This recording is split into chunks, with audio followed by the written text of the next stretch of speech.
Muy buenos días, maestros, ¿cómo están? Mucho gusto en saludarlos. Espero que todos se encuentren excelentemente bien. Vamos a comenzar con nuestra materia de filosofía de la educación y en este momento vamos a ubicar y vamos a analizar al racionalismo y el empirismo. Y vamos a comenzar con el padre de la filosofía moderna, que es René Descartes. De hecho, se le conoce también como padre de la ciencia moderna, padre del pensamiento moderno, porque vino a dar un cambio pues realmente muy importante. Él fue un filósofo francés, ¿verdad? Él estuvo un poquito antes de la Ilustración, ¿verdad? Y creo yo que pues también él sembró mucho, ¿sí? Para que se cosechara posteriormente en este periodo de la Ilustración. Y bueno, pues vamos a ver algunos puntos importantes, ¿verdad? Siempre el estudio del racionalismo y del empirismo es importante que nosotros lo revisemos como, pues como docentes que somos. Lo primero que vamos a hablar es acerca de el método, ¿sí? El método que utiliza Descartes precisamente para enseñar y también para generar la ciencia y la filosofía. Bueno, lo primero que Descartes hace es cuestionarse precisamente acerca de sus conocimientos, ¿verdad? Él se considera a sí mismo como un ignorante porque pues él a su vez piensa que no está aportando algo nuevo a la ciencia, sino que ya todo existe con antelación, ¿verdad? Ya todo el conocimiento existe con antelación y no está aportando, digamos, nada nuevo a la ciencia como tal, ¿sí? Ahora, él comenta que si se quiere realmente llegar a la verdad y obtener un conocimiento fehaciente, pues hay que diseñar un método, ¿verdad? Un método que va a tener reglas precisamente que se van a seguir para poder darle vida a ese conocimiento, ¿verdad? Como lo comentábamos en este momento. Él dice algo muy importante, maestros, que debemos de considerar nosotros. Si nosotros queremos evitar el error, tenemos que aprender a utilizar adecuadamente la inteligencia. Y creo que eso es algo que de verdad nos queda a todos, ¿verdad? Aprender a utilizar adecuadamente la inteligencia. Y también tenemos que ayudar a nuestros alumnos a que ellos aprendan a utilizar también adecuadamente la inteligencia para evitar el error, lo que actualmente se conoce también como metacognición, ¿sí? Aprender a pensar, aprender a aprender. Y para este método, Descartes propone precisamente 4 reglas, o propone un método que tiene 4 reglas que, insisto, nos va a ayudar a pensar correctamente y a su vez, con esto, evitar el error. ¿Cuáles son estas reglas del método cartesiano? La primera de ellas es la regla de la evidencia. Y en esta regla Descartes nos dice que solamente nosotros vamos a aceptar como verdadero, como válido, aquello que sea evidente y nada más. Solamente lo que es evidente. Lo evidente es aquello que se manifiesta por sí mismo, que no requiere demostración, comprobación y que ahí está, que lo podemos percibir a través de los sentidos, ¿verdad? Entonces, es lo que vamos a tomar como verdadero, lo que es evidente. Por ejemplo, ¿verdad? Es evidente que estamos hablando de filosofía, es evidente que estamos hablando de Descartes, es evidente que estamos hablando del pensamiento moderno, es una evidencia, ¿verdad? Y lo dice precisamente, solo aceptar como verdadero aquello que sea evidente y nada más, maestros, solamente eso. La segunda es la regla del análisis. Consiste en dividir cada una de las cuestiones que se van a analizar en tantas partes, ¿sí? Como sea posible, precisamente para entenderlas mejor o para estudiarlas mejor, ¿verdad? Si nosotros tenemos un problema, ¿verdad? Pues obviamente no lo vamos a estudiar o a revisar todo de manera general, ¿verdad? Nos vamos por partes. Cuando se resuelve un problema de física, por ejemplo, ¿verdad? Se hace el planteamiento del problema y posteriormente se sacan lo que son los datos, ¿verdad? Y de los datos, posteriormente también se hacen otras aplicaciones, o sea, se busca la forma en la que se pueda precisamente dar y se pueda llevar a cabo ese problema de física, ¿verdad? Entonces, es dividir el problema en tantas partes como sea posible para su mejor solución, ¿verdad? Para entenderlo mejor. Después viene la regla de la síntesis. Bueno, obviamente, una vez que hemos dividido, ahora vamos a unir. Pero dice Descartes, comenzando por lo más sencillo hasta llegar a lo más complejo, ¿verdad? Miren, esto nosotros pues lo vemos también cuando hacemos el problema de física o un problema de estadística. Comenzamos con lo más sencillo y vamos avanzando hasta lo más complejo. Y así vamos caminando, vamos avanzando, vamos caminando precisamente hasta llegar al conocimiento total, ¿verdad? Esto es algo que nosotros aplicamos en cada momento, maestros. Y miren, con la última regla se va a entender mejor. Regla de las enumeraciones y repeticiones o de la enumeración y repetición. Dice Descartes, hacer enumeraciones tan completas y revisiones tan generales para estar seguros de no haber omitido algo, ¿verdad? Para estar seguros de no haber omitido nada. Cuando nosotros revisamos un problema que estamos resolviendo, ¿verdad? Bueno, lo revisamos, lo analizamos para ver si realmente cumplimos, para ver si no se nos quedó por ahí pendiente algún dato, ¿verdad? O alguna información. Pues esa es la regla de las enumeraciones y repeticiones. Ahora miren, maestros, este método también, por ejemplo, se puede aplicar en lo que es la solución o cuando resolvemos un examen, cuando los alumnos aplican un examen, ¿verdad? Miren, primero, pues la evidencia es el examen como tal. Llámese un examen de matemáticas, de física, de historia, ¿verdad? Es evidente que el examen ahí está. Después, la regla del análisis. Hay que revisar todo el examen, hay que leerlo. Yo siempre les digo a los alumnos, nunca empiecen su examen sin antes haberlo leído completamente, léanlo, ¿verdad? Esa es la regla del análisis. La regla de la síntesis. El examen hay que empezar a resolverlo de lo más sencillo a lo más complejo. Un examen no se tiene que responder necesariamente por orden de reactivos, ¿verdad? No. Tal vez la parte más fácil para un alumno está precisamente al final del examen. Bueno, pues hay que dejarlo. Hay que dejarlo. De esa manera se van a ir introduciendo al examen y al conocimiento planteado en el examen, ¿verdad? De tal forma que así los alumnos van a poder ir avanzando, ¿verdad? En lo que es el examen como tal. Y la regla de las enumeraciones y repeticiones, yo les digo siempre a los alumnos, nunca entreguen un examen en cuanto terminen, siempre revísenlo, léanlo una y otra vez para estar seguros de no haber omitido algo.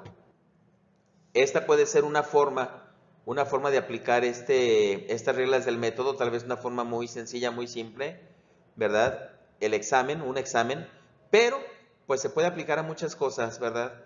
René Descartes lo aplica pues a toda la ciencia. De hecho, pues cabe señalar que Descartes, él es el creador de la geometría analítica, ¿verdad? Todo un matemático, ¿sí? Entonces él lo aplica al pensamiento, a la ciencia, a la filosofía y obviamente también a las matemáticas. Y aquí está precisamente que con este método Descartes aporta las bases necesarias para el posterior desarrollo del método científico. Lo que yo les comentaba, ¿verdad? Cómo Descartes es un pilar importante precisamente para el desarrollo y la evolución de la ciencia e incluso del pensamiento ilustrado. El otro punto por analizar de Descartes es la duda metódica. Dudar, maestros. Descartes propone dudar de todo. Pero no se trata de dudar solamente por dudar, se trata de dudar para llegar a la verdad. La duda como un método para poder llegar a la verdad. Que ustedes duden de esto que yo les estoy comentando en este momento precisamente para que puedan encontrar la verdad, ¿sí? Que vayan y cotejen la información, que revisen para ver si es válido y es verdadero todo esto que yo les estoy comentando en este momento. No es dudar solamente por dudar como los escépticos, ¿verdad? Es dudar como un método, repito, para llegar a la verdad. Cabe señalar que la duda, ¿verdad? Pues ya había sido planteada desde antes como una forma de aprendizaje, ¿sí? Hay que recordar que Sócrates en su Mayéutica, pues él hablaba de la duda y hacía dudar a los alumnos, los hacía entrar en contradicción, para que posteriormente ellos fueran avanzando hacia la verdad. Pero, independientemente de esto, ¿verdad? Descartes, digamos que viene a sistematizar la duda, viene a estructurar la duda precisamente como una forma de llegar a la verdad.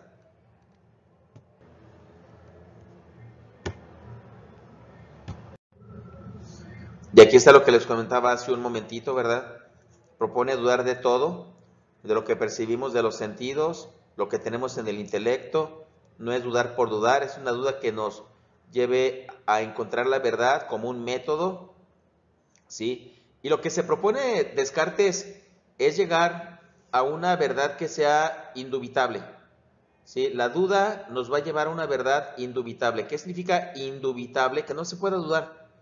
Por eso él pretende crear un sistema filosófico nuevo, diferente, ¿verdad? Dice, libre de las críticas de los pensadores subsecuentes, ¿sí? Digamos, un sistema filosófico pluscuamperfecto, ¿verdad? Que se encuentre tan bien planteado, que esté libre de toda duda y por ende de todo error. La existencia del yo, ¿verdad? Aquí Descartes hace referencia a lo que es la propia persona, ¿verdad? Dice Descartes, ¿verdad? Que podemos dudar de todo, excepto de nuestra propia existencia. De eso sí, no podemos dudar porque estamos pensando, ¿verdad? Él dice por aquí, no se puede dudar de lo que se duda, de que existe alguien en quien ese Dios o ese genio maligno haya sembrado el engaño. Descartes habla de un genio maligno que nos pudo haber puesto el error. Pero no se trata de un geniecillo malévolo, ¿verdad? No se trata de un duendecito que ande por ahí y que realmente nos meta el error o la duda como tal. No. El genio maligno nosotros lo podemos encontrar en la misma realidad, en lo que nosotros vemos, ¿verdad? En lo que nosotros estamos en contacto cada día y que nos va a generar un cierto conocimiento. Pero dice Descartes, cómo ese genio maligno nos puede sembrar el engaño y por ende el error. Como les comentaba hace un momentito, Descartes decía, ¿verdad? Podemos dudar de todo excepto de nuestra propia existencia porque estamos pensando. El pensamiento es la única actividad incesante en el ser humano, ¿sí? No podemos dejar de pensar, ya sea dormidos en el sueño, despiertos en la vigilia, pero estamos pensando, maestros, y siempre estamos pensando. Nuestra vida es un haz de pensamientos, ¿verdad? No es válido que digamos que no soñamos, ¿verdad? Claro que soñamos. Tal vez no tenemos conciencia del sueño, pero soñamos. Porque el sueño es precisamente una forma de pensar. Si dudo es que pienso, y si pienso es que existo. Cogito ergo sum. Pienso, luego existo. Por eso la existencia está basada en el pensamiento. Pensar, repito, es la actividad más importante y la única actividad incesante en el ser humano. Y bueno, respecto a la existencia de Dios, cabe señalar que Descartes, pues él afirma y defiende y trata de demostrar la existencia de Dios y nos presenta un argumento nociológico en el sentido de que tiene que ver precisamente con el conocimiento. Y dice Descartes, si yo tengo la idea de un ser perfecto, esa idea no puede haber surgido de mí, porque yo soy imperfecto. O sea, yo ser imperfecto no puedo generar una idea de perfección, ¿sí? Una idea de un ser perfecto o una idea perfecta. Esa idea tiene que venir entonces de un ser perfecto que es Dios. Dios, ser perfecto, que nos va a dar precisamente la idea de la perfección y la idea del mismo ser perfecto, ¿verdad? De esa manera, pues queda demostrada la existencia de Dios según Descartes. Y bueno, aquí viene a completarse lo que les comentaba hace un momentito. La idea de perfección tiene que venir de alguna naturaleza que está fuera, ¿verdad? Y que es más perfecta. Lo que es imperfecto no puede generar una idea de perfección, ¿verdad? Así es, entonces queda la posibilidad de que esta idea haya sido puesta en nuestra mente por un ser pleno de perfecciones, que es Dios. Y bueno, dejamos ahora a Descartes y vamos a pasar a ver a Francis Bacon, ¿verdad? Un poquito de empirismo.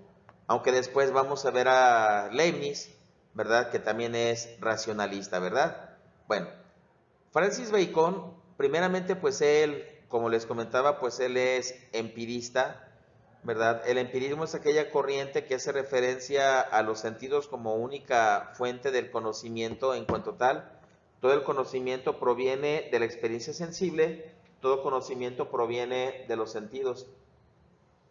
Y lo primero que propone Bacon es rechazar los prejuicios. Nosotros sabemos que un prejuicio es la aceptación de algo o el juicio que se emite antes de conocer. Sabemos que esos prejuicios por lo regular pues están plasmados de error, ¿verdad? Nos llevan al error en muchas de las ocasiones los prejuicios. Y esos prejuicios Francis Bacon les llama ídolos. Y tenemos que rechazarlos, repito, tenemos que rechazarlos si queremos precisamente llegar a la verdad del conocimiento. Existen 4 tipos de ídolos, ¿sí? Los ídolos de la especie, los ídolos de la caverna, los ídolos del foro y los ídolos del teatro. A ver, primero, los ídolos de la especie. Dice Francis Bacon, son los prejuicios que corresponden al ser humano, son propios del género humano por una tendencia muy antropomórfica que tiene de juzgar las cosas. ¿Qué significa eso? Que nosotros, maestros, los seres humanos, de alguna forma siempre estamos haciendo prejuicios. Los prejuicios no se escapan de nuestra persona como tal. Y de todo y en todo momento hacemos prejuicios, ¿verdad? Por eso tiene que ver con nuestra naturaleza antropomórfica de ver precisamente, ¿verdad? Lo que estamos haciendo, ¿sí? Y de juzgar las cosas. Después vienen los ídolos de la caverna. Aquí Francis Bacon recuerda la alegoría o el mito de la caverna de Platón, ¿verdad? Y dice que en muchas de las ocasiones los seres humanos, las personas, nos quedamos arraigados, nos quedamos enraizados, ¿verdad? En alguna teoría o en alguna situación y no queremos ver más allá de.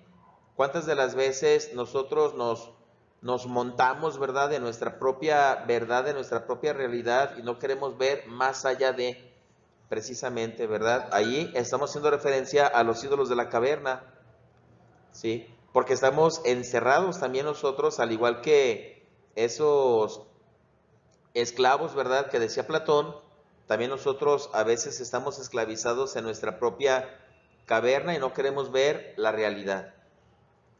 Después están los ídolos del foro. Aquí se recuerda, dice Francis Bacon, las antiguas discusiones que se tenían, ¿verdad?, en las plazas públicas. Hay que recordar cómo, pues, Sócrates, ¿verdad?, discutía con los sofistas, ¿verdad? Y luego después, pues, simplemente se despedían quedando en verse nuevamente para seguir discutiendo, ¿verdad?, etcétera, etcétera. Pero sobre todo aquí Bacon dice que el prejuicio consiste en el abuso del lenguaje frente a las multitudes. Y bueno, pues esto es algo que nos queda a nosotros también, ¿verdad? Puede que nosotros abusemos del lenguaje frente a nuestros alumnos, por ejemplo, ¿verdad? Que nosotros hablemos mucho y digamos poco, ¿sí? Esto lo puede hacer también un político, ¿verdad? Cuando pues promete muchas cosas, y tal vez más de las que realmente puede cumplir. Está abusando del lenguaje, ¿verdad? Algún líder religioso, llámese sacerdote, llámese pastor, llámese obispo, como se llame, ¿verdad? Pero que habla de más en el sentido de abusar del lenguaje precisamente, ¿verdad? Ahí están los ídolos del foro y es otro prejuicio que tenemos que eliminar. Y por último están los ídolos del teatro, ¿verdad? Dice Francis Bacon que cada sistema filosófico es como una obra de teatro, una pieza teatral en la cual cada quien va a representar algo, a presentar y a representar algo. Y lo dice claramente, ¿verdad? Entonces, pues es de alguna manera como la filosofía nos ha presentado diferentes posturas, diferentes formas, diferentes modos, ¿sí? Y como que muchas de las veces no nos queda muy claro por dónde nos tenemos que ir, ¿verdad? Es ahí donde se presenta ese prejuicio precisamente, que nos lleva en muchas de las ocasiones al error, ¿verdad? Y nos lleva o nos puede llevar también a caer en cierta contradicción. Ahora, viene otro punto también de Francis Bacon, que es el método inductivo. Miren, cabe señalar que en la Edad Media, maestros, pues Aristóteles de alguna manera se convirtió en alguien, pues digamos también importante, ¿verdad? Y se estudiaba, se analizaba y se utilizaba mucho lo que es el silogismo. Hay que recordar que el silogismo es una operación mental que nos lleva a inferir o deducir una verdad en virtud de dos premisas que se encuentran vinculadas entre sí por un término medio. Un ejemplo común de silogismo, ¿verdad? Todo hombre es mortal. Primera premisa. Segunda premisa, Pedro es hombre. Conclusión, Pedro es mortal. Ahí se da esa vinculación o esa relación de premisas, ¿verdad? Y el asunto es que en aquel entonces todo se resolvía en base al silogismo, ¿verdad? Y es entonces cuando Francis Bacon detecta precisamente el abuso de este silogismo, ¿verdad? Para tratar de demostrar todo científicamente hablando. Y entonces Bacon, ¿verdad? Escribe una crítica al organón de Aristóteles. Hay que recordar que el tema de la lógica y el silogismo está en el organón de Aristóteles. Bacon escribe el Novum Organon o Nuevo Organón, ¿sí? En ese nuevo organón, Francis Bacon lo que hace es proponer el método inductivo. El método inductivo es aquel que parte de lo o va de lo particular hasta lo general, ¿verdad? Es conocimientos o llegar de conocimientos simples a los conocimientos más complejos, maestros. Y de alguna manera es un método que nosotros utilizamos siempre, por ejemplo, con nuestros alumnos. Cuando empezamos dando, por ejemplo, el concepto de filosofía, ¿verdad? ¿Qué decimos? Amor a la sabiduría. Y después de ahí nos vamos a la definición doctrinal, ¿verdad? Ciencia de todas las cosas por sus causas últimas. Y así vamos avanzando, ¿verdad? En diferentes temas filosóficos de una forma inductiva. Y les digo, esto lo hacemos precisamente para llegar a la verdad. Ah, bueno, pues de esa manera, dice Bacon, es como tenemos que proceder precisamente para poder llegar a la verdad de los conocimientos, maestros. Y también, como parte del método inductivo, Bacon propone que se utilice lo que es el método de las tres tablas. Hay tres tablas, ¿verdad?, en la cual nosotros vamos a anotar y vamos a registrar todo aquello que se va dando. La tabla de presencias, la tabla de ausencias y la tabla de grados. ¿Sí? En esas tres tablas, maestros, Bacon dice que nosotros tenemos que argumentar, ¿verdad? Y vamos a ir revisando lo que se va dando, lo que se va presentando. Por ejemplo, en la tabla de presencias, dice Bacon, es un registro donde vamos a anotar aquellas veces en las cuales se presenta de forma positiva el fenómeno que se está estudiando. Tabla de presencias. Después, ¿verdad?, está la tabla de ausencias. Ahí vamos a anotar las veces en las cuales no se presenta el fenómeno que se está estudiando, ¿verdad? La tabla de ausencias. Y después viene la tabla de grados. En la tabla de grados, maestros, allí vamos a anotar las variaciones cuantitativas del fenómeno. A ver, maestros, vamos a pensar, por ejemplo, en lo que es la lluvia. Vamos a analizar y vamos a revisar el fenómeno de la lluvia en el mes de julio, ¿verdad? Bueno, en la tabla de presencias vamos a anotar todas aquellas veces en las cuales sí llovió, ¿verdad? Durante el mes de julio, tabla de presencias. En la tabla de ausencias vamos a anotar aquellas veces en las cuales no llovió durante el mes de julio. Y en la tabla de grados, ¿verdad?, vamos a hacer un balance y vamos a revisar cuantitativamente, o sea, numéricamente, vamos a revisar aquellas ocasiones en las cuales llovió y no llovió para determinar, por ejemplo, si julio fue o no un mes llovedor, maestros. Para eso nos va a servir precisamente este famoso método de las tres tablas que propone Francis Bacon, ¿verdad? Dice que al final se comparan las tres tablas, es posible eliminar lo que es accidental o lo que no sirve, ¿verdad? Lo que nosotros hoy le llamamos paja o basura, y nos vamos a quedar solamente con aquello que es básico, fundamental y que se llega a convertir en una ley para todos nosotros. Y bueno, otra cosa también importante, maestros, que debemos de considerar. Bacon nos dice que el científico y que la ciencia debe de tener un carácter muy utilitario para las personas, ¿verdad? De hecho, dice Francis Bacon que el científico tiene que ser como la abeja que produce miel para la comunidad, ¿verdad? Igualmente, pues la ciencia tiene que o debe de llevar un sentido de utilidad para toda la humanidad, maestros, para todas las personas, de tal forma que es algo que nosotros siempre tenemos que buscar generar en nuestros alumnos, que todo aquello que nosotros estamos viendo, analizando y revisando, maestros, siempre tenemos que buscarle una aplicación muy concreta en la vida cotidiana, como tal, ¿verdad? Para ser, como dice Bacon, como esa abeja que produce miel para la comunidad. Y bueno, aparecen otros empiristas también, ¿verdad? Como son John Locke y David Hume, que de alguna manera también la esencia pues es que la fuente del conocimiento son los sentidos, ¿verdad? La experiencia sensible o las impresiones que tenemos a través de los sentidos. Y aquí aparecen otras consideraciones precisamente del empirismo, ¿verdad? Primero, pues la crítica a la idea de la substancia. Dicen los empiristas que la substancia no existe, maestros, porque la substancia no es algo que se pueda ver, que se pueda palpar, que se pueda sentir, que se pueda apreciar a través de los sentidos, ¿verdad? Por eso la substancia no existe como tal. Tampoco existe la relación o el principio de causalidad. Hay que recordar que la causalidad tiene que ver con esa relación de causa-efecto. No existe, no se da la relación de causa-efecto.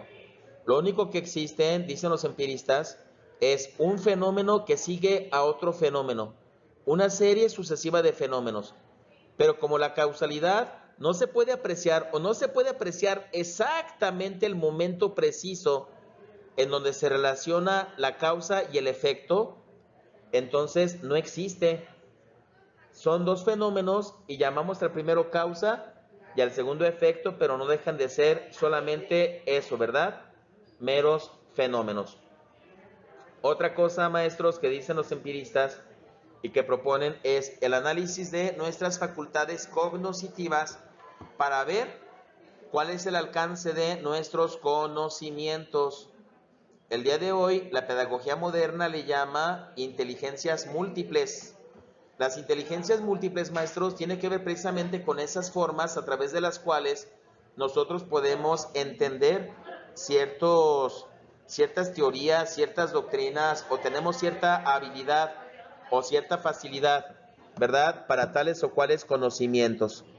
Por eso tenemos que analizar nuestras facultades cognitivas para ver cuál es el alcance de nuestros conocimientos. De ahí se desprende que algunas personas tengan habilidad para las matemáticas, otros para la historia, otros para los idiomas, pero no podemos esperar que todas las personas sean iguales en cuanto a conocimientos, no podemos esperar que todas las personas puedan aprender lo mismo y que tengan los mismos resultados. Cada quien tiene sus propias habilidades, maestros, y cada quien tiene sus propias capacidades atendiendo precisamente a las facultades cognitivas. Otro elemento a considerar es la diferencia entre impresión e idea. Estamos hablando de empirismo, estamos hablando de sentidos. Cuando nosotros obtenemos una impresión, esta nosotros la adquirimos precisamente a través de los sentidos, maestros. Cuando vemos algo, cuando oímos algo, cuando paladeamos, saboreamos algo, ¿verdad? Es una impresión que nos llega a través de los sentidos, ¿sí? Y esa impresión es algo fuerte, ¿verdad? Las ideas es consecuencia de la impresión. La idea es una copia borrosa de la impresión. A ver, vamos a pensar, a lo mejor el día de hoy vemos a una persona que de alguna manera genera un impacto en nosotros, ¿verdad? Un impacto positivo o hasta negativo tal vez. Bueno, en ese momento tuvimos una impresión que llegó a nosotros a través de los sentidos. Y si durante el día o la tarde nosotros seguimos pensando en esa persona, ya va a ser una idea, maestros, pero va a ser una copia borrosa, ¿verdad? Ya no va a ser igual que la impresión. Es como una imagen que nos queda de eso precisamente. Y por último, maestros, viene lo que es la regla de oro del empirismo, que nos dice, solamente es válido aquel conocimiento que esté debidamente fundado en una experiencia sensible. Esa es la regla de oro del empirismo, maestros. Solamente es válido aquel conocimiento que esté debidamente fundado en una experiencia sensible. ¿Sí? Esto, pues de alguna manera y en términos generales, es el empirismo, ¿verdad? Que tiene que ver con los sentidos para la obtención de los conocimientos. Vamos a continuar con esta última parte de esta exposición y vamos a platicar un poquito acerca de Guillermo Leibniz, ¿sí? Racionalista, también alemán, ¿verdad? Obviamente, como buen racionalista, pues él hace referencia a que el conocimiento tiene su origen en la razón precisamente. Y él nos habla primeramente de lo que son las verdades de hecho y las verdades de razón. Para esto, vamos a recordar lo que es contingente qué es lo contingente y qué es lo necesario. ¿Sí? Lo contingente y lo necesario se oponen. Lo contingente es aquello que puede ser o no ser, puede estar o no estar, o puede ser de una forma o de otra completamente diferente. Lo necesario es aquello que tiene que ser, y tiene que ser así, y no hay otra opción. Y en este caso, pues hay una oposición entre lo contingente y lo necesario. Y Guillermo Leibniz nos dice precisamente que las verdades de hecho se refieren a lo contingente, a lo que puede ser de una forma o de otra, o a lo que puede ser o no ser, como lo comentábamos hace un momentito. Mientras que las verdades de razón se refieren a lo necesario, a lo que es así y no puede ser de otra forma diferente, ¿verdad? En este caso, con esto le está dando mayor, digámosle, peso a las verdades de razón. Las verdades de hecho se van a adquirir a través de los sentidos, ¿verdad? Las verdades de hecho son producto de las impresiones y las verdades de razón pues son producto de un proceso mental, de una elaboración cognitiva. Él comenta que las verdades de hecho, ¿verdad? Como lo decíamos hace un momentito, se van a fundamentar en experiencia sensible en los sentidos. Las verdades de razón no pueden tener su necesidad y universalidad a partir de la contingencia de los hechos captados, ¿verdad? Estos son solamente casos meramente singulares, ¿verdad? Pero no son captados a través de la razón.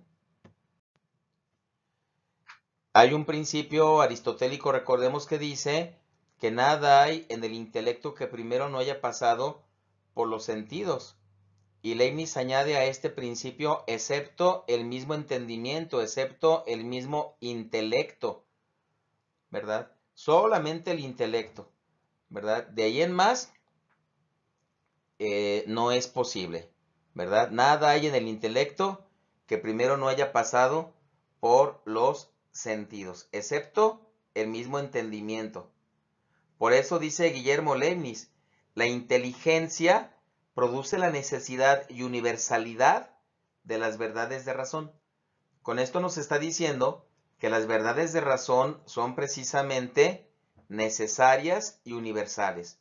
Si las verdades de razón tienen que estar, son necesarias y valen para todas las personas, para todos los seres, son universales.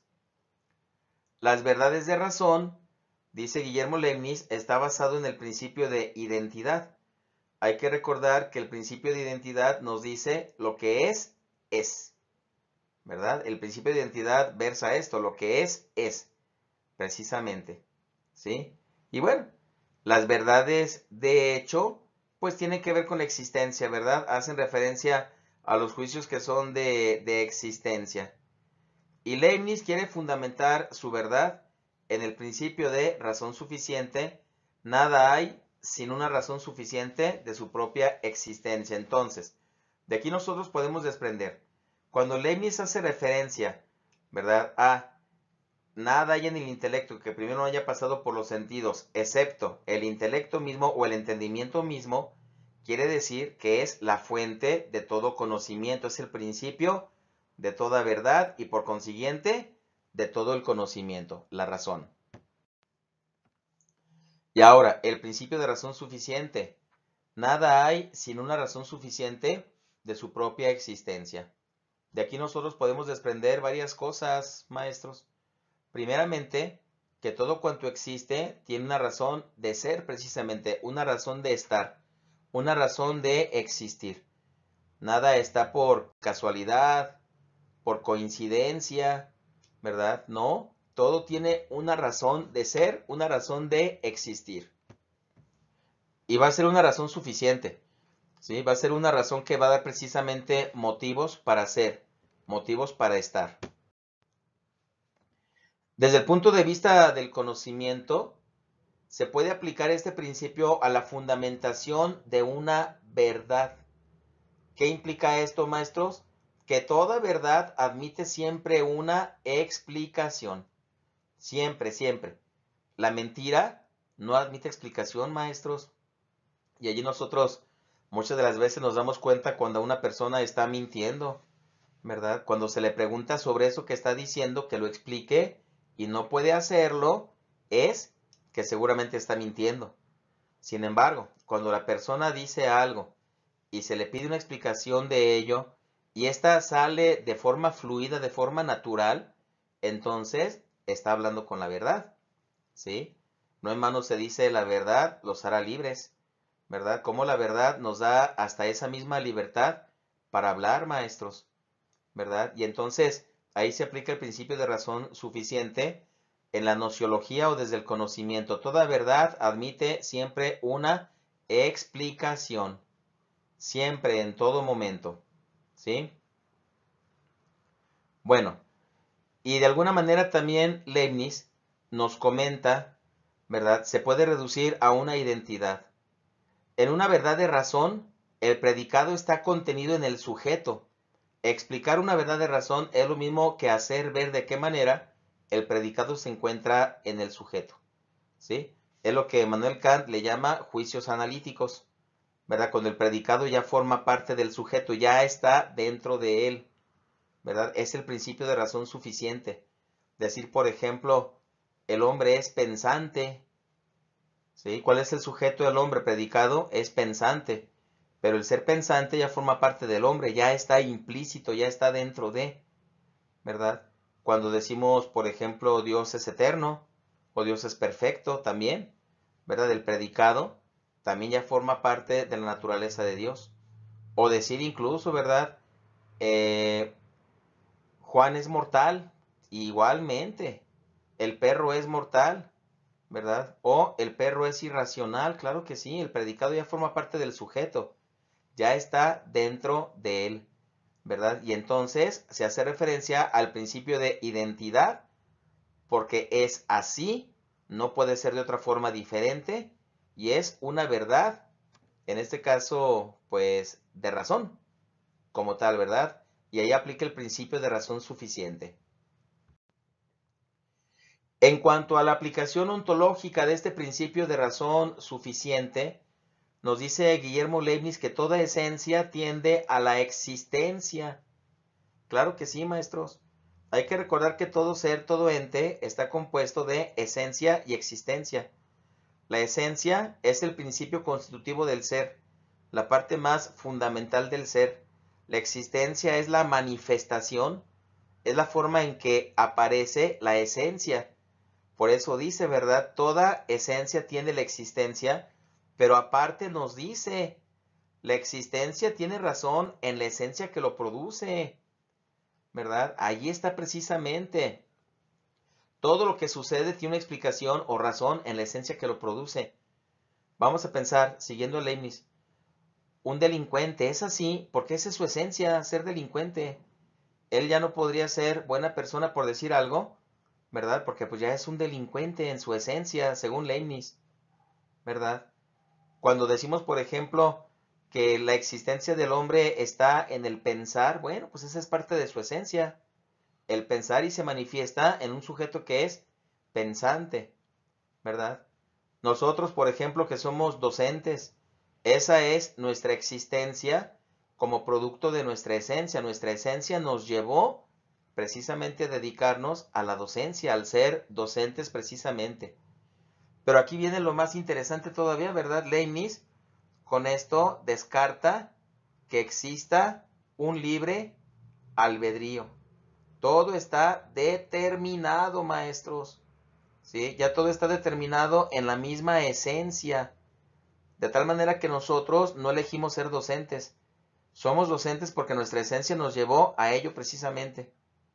Una persona que se casa, una persona que se queda soltera, pues esa es su esencia, según Leibniz, ¿verdad? Él no decide, sino que simplemente actúa de acuerdo a su esencia, ¿verdad? Y ahí aplica el principio de razón suficiente, ¿verdad? Según Leibniz. Y esto se asocia a otra teoría leibniziana también, que es el principio de la armonía preestablecida. ¿Sí? Cuando Guillermo Leibniz establece que el mundo marcha armoniosamente porque ya todo está determinado en la esencia del mundo. Y para esto precisamente, Guillermo Leibniz nos va a hablar de otro tema que son las mónadas. La monadología, las mónadas. Se dice que es la teoría más original de Guillermo Leibniz. Y él nos dice que la realidad entera está compuesta por mónadas, ¿verdad? Las mónadas, según Leibniz, son sustancias infinitas, indivisibles, pequeñísimas, ¿verdad? Y algo muy interesante, dice Leibniz, no tienen comunicación con el exterior. Las mónadas están cerradas y encerradas en sí mismas, de tal manera que una mónada no se da cuenta de lo que pasa en su exterior, ¿verdad? Aunque haya otras mónadas cerca, no se da cuenta, no se da cuenta. Y existen diferentes tipos de mónadas, ¿verdad? Porque incluso dice Guillermo Leibniz que el ser humano está compuesto por una mónada central, su yo, ¿verdad? Y una infinidad de mónadas inferiores, que es el cuerpo, ¿verdad? Vamos a ver cuáles son los tipos de mónadas que nos presenta Guillermo Leibniz. Hay 4 clases de estas mónadas. Primero, las mónadas inferiores, que son aquellas que tienen percepciones pero no apercepciones, ¿sí? ¿Qué significa esto? Que no se dan cuenta de sus percepciones. Eso es una apercepción.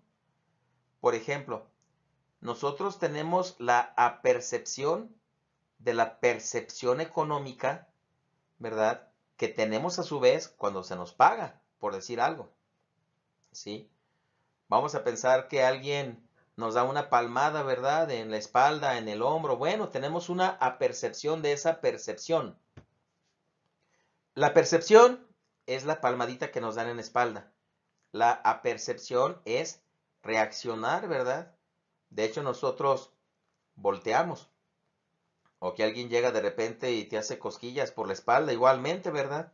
Es una percepción de la percepción. Te das cuenta, nos damos cuenta de que alguien nos está haciendo cosquillitas, ¿verdad? Pero pues resulta que estas mónadas inferiores no tienen apercepciones. Yo le puedo pegar a la mesa, ¿verdad? Y la mesa no se va a dar cuenta de que yo le pegué. No haya percepción en esa mesa. Puedo pintar una pared y la pared no se va a dar cuenta de ello. Después están las mónadas con almas. Ya tienen apercepciones. Aquí se podría considerar a los animales irracionales. Un perro, un gato, ya tiene la apercepción, se da cuenta, por ejemplo, de que tiene hambre, aunque no lo procesa racionalmente, ¿verdad? Un perro, un gato nunca va a decir, tengo hambre, pero ya siente el hambre como tal, ya tiene la apercepción, ¿sí? Se da cuenta de esa percepción. Ahí están las mónadas, que en este caso se pueden considerar como las mónadas con alma. Después están los espíritus, ¿verdad? Son las mónadas que captan las verdades de razón. Ahí está el ser humano. Ahí entra la persona. Nosotros ya podemos procesar las verdades de razón. Si ya tenemos esa facultad cognitiva, pensante, intelectual, para procesar estas verdades y somos una mónada, ¿verdad? Que ya estamos en un ámbito superior. Y por último, dice Leibniz, está Dios, que es la mónada perfecta, que es el creador del universo y que tiene la apercepción de todo lo que se percibe, de todo lo que es percibible, ¿verdad? De tal manera que Dios se puede dar cuenta de todo lo que sucede en el mundo porque tiene la apercepción de todas las percepciones que se dan. Las mónadas, como les comentaba hace un momentito, no tienen ventanas, no tienen comunicación con otras sustancias ni con otras mónadas. En el interior de cada mónada se va a desarrollar, ¿verdad?, el conocimiento de todo lo que sucede a su alrededor, pero sin que se dé una influencia de otras mónadas, más bien de una forma a priori, ¿sí? Es como la mónada se va a dar cuenta de todo lo que pasa en el exterior. La mónada entonces es cerrada, no puede ver hacia afuera, no tiene ventanas, pero sí se da cuenta de lo que está pasando. Y precisamente eso, maestros, le permite entrar en armonía con otras mónadas. Ojo, no en comunicación, pero sí en armonía con otras mónadas, y de esa forma se va a dar el desarrollo de la realidad, de la naturaleza, del ser y la existencia en cuanto tal. Entonces, como les comentaba hace un momentito, de aquí se desprende esta famosa teoría que es la armonía preestablecida. Cada mónada, de acuerdo con su esencia, ¿verdad?, de manera virtual se va a dar cuenta de lo que sucede en el tiempo, lo que va a conocer y lo que va a apetecer. De tal manera que todo esto se va a desarrollar gradualmente, maestros, pero en concordancia con las otras mónadas, como les comentaba hace un momentito. Va a haber una concordancia, va a haber una relación con ellas, ¿verdad? Indirecta si lo quieren ver así, pero se va a dar. Y por eso es que entonces el mundo marcha armoniosamente. Ya todo está preestablecido, maestros. Leibniz nos habla de la teoría de los relojes. Dice que es como poner, ¿verdad?, una decena, una centena de relojes, ¿verdad?, a la misma hora y echarlos a andar todos al mismo tiempo, ¿sí? De esa manera marcha el mundo armoniosamente, porque hay una, precisamente, armonía entre las mónadas, ¿verdad? Y esto va a permitir el desarrollo del universo como tal. Y por último, ¿verdad?, todas las mónadas, obviamente sin comunicación, como ya lo comentábamos hace un momentito, tienen armonía entre ellas porque Dios así las ha construido. Por consiguiente, dice Leibniz, Dios ha construido el mejor de todos los mundos posibles, porque marcha armoniosamente y el mal es una limitación necesaria.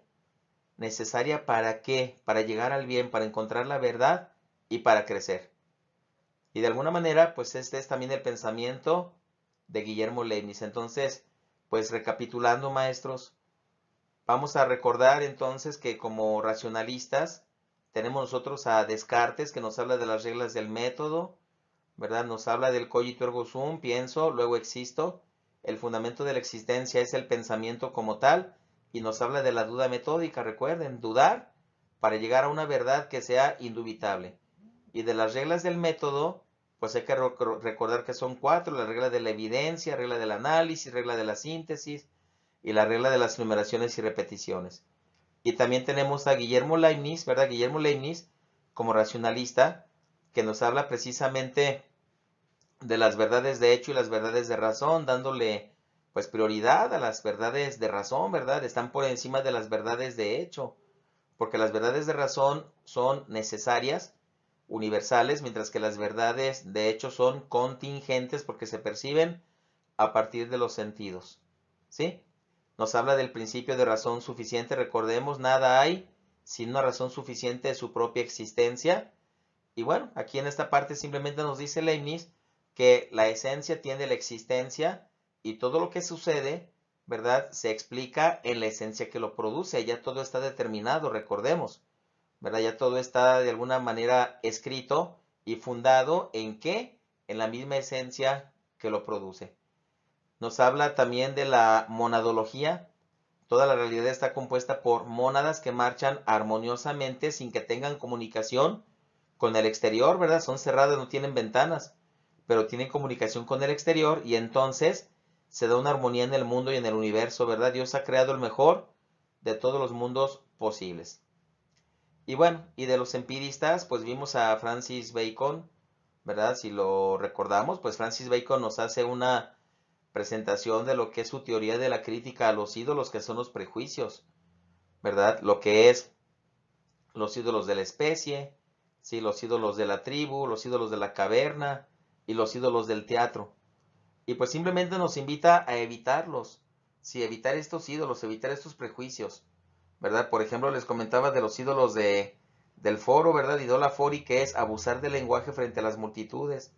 Sí, de los ídolos de la especie, ¿verdad? Pues bueno, aquí de alguna manera, y que tiene que ver también con la caverna, ¿eh? Hay que recordar, tiene que ver con los ídolos de la caverna también, ¿sí? Cuando dice Guillermo Leibniz que el ser humano está en su propia realidad, ¿verdad? Está en su propia caverna y distorsiona la verdad y la realidad de las cosas. Los ídolos de la especie, dice Leibniz, ¿verdad? Tiene que ver con la forma antropomórfica que tenemos de juzgar todos. Los seres humanos tendemos, ¿verdad?, a lo que es el prejuicio. Y los ídolos del teatro, cuando nos dice que todos los sistemas filosóficos son como piezas teatrales. Bueno, maestros, yo los invito a que ustedes pues repasen el presente video, ¿verdad? Que ustedes lo analicen y también pues igualmente encargarles su reporte de esto que hemos visto en esta sesión. Que tengan un excelente día y muchísimas gracias, maestros. Hasta pronto. Gracias.